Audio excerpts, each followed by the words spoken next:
ابراہیم کو ہم اسی طرح زمین اور آسمانوں کا نظام سلطنت دکھاتے تھے، اور اس لیے دکھاتے تھے کہ وہ یقین کرنے والوں میں سے ہو جائے۔ چنانچہ جب رات اس پر طاری ہوئی تو اس نے ایک تارا دیکھا، کہا یہ میرا رب ہے، مگر جب وہ ڈوب گیا تو بولا ڈوب جانے والوں کا تو میں گرویدہ نہیں ہوں۔ پھر جب چاند چمکتا نظر آیا تو کہا یہ ہے میرا رب،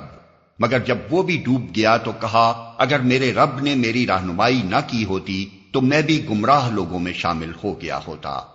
پھر جب سورج کو روشن دیکھا تو کہا یہ ہے میرا رب، یہ سب سے بڑا ہے، مگر جب وہ بھی ڈوبا تو ابراہیم پکار اٹھا اے برادران قوم، میں ان سب سے بیزار ہوں جنہیں تم خدا کا شریک ٹھہراتے ہو۔